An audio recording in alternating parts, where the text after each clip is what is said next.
Is it safe to take my mask off? So my name is Nik Rabinowitz. I've been working as a stand-up comedian for 19 years, doing shows for large, now dangerous gatherings of people.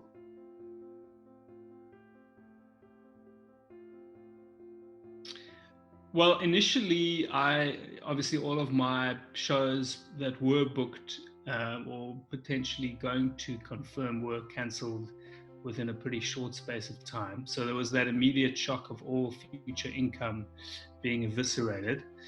And at which point I told my wife she had to become the main breadwinner, and then she got anxious, and then she said to me, "Your way of being is not helpful."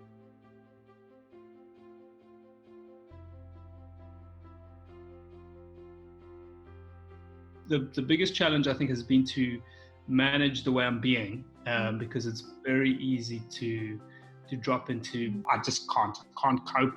It's like all too much. I found that my main strategy was a kind of a meditation breathing technique that just allows me to kind of reboot my mind. So I do that pretty much twice a day. So in the evenings I was doing it as well before bed, just to get my brain to calm down and sleep. Even if I wasn't sleeping much, because my 3-year-old has decided she needs to wake up every night, whether it was to wet the bed or just come into our bed, and then you have to go to the other bed, and then you get to the other bed and you realize you were in her bed to begin with. Now you're back in your own bed, but there's too many people there. Just yesterday, actually, for a mindfulness, they were kind of a community of mindfulness practitioners and HR people, and just looking at how do we manage mental health and how can humor impact that as well. So that's something, that physiological benefits that we can now point to, that laughing can help with.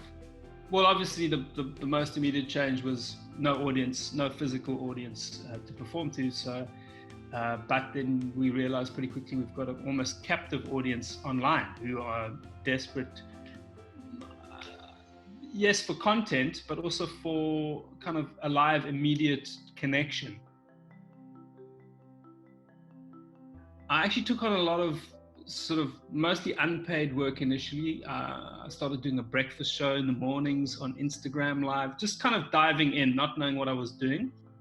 I was approached to do some live shows, and I was like, I don't know how the hell that works, or if it works, or how it works. Not getting the immediate feedback, laughter, etc.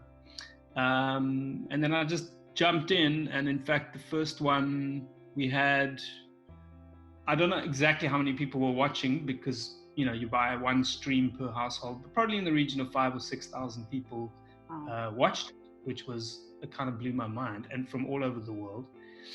And yeah, and sort of bookings have been coming in for all sorts of weird. I've done a bar mitzvah, I've done a 49th birthday party, I've done a quiz for 12 people on Zoom.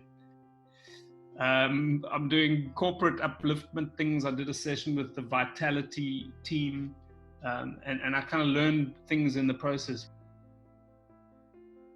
The internet, and people want to share and contribute.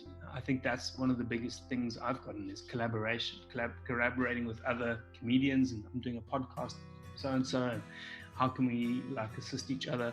So I think you'll find that online. If you have an idea and there's people doing it out there, connect with them and see how they've done it, what they're doing.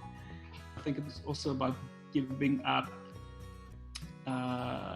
this kind of desire to get back to normal and just embracing. I think that's my tip, is kind of embracing what's so.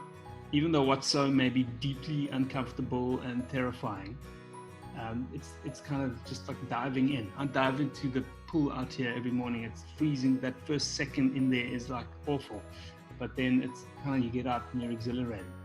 So it's like generating the courage to jump into the unknown. I think that's a big one.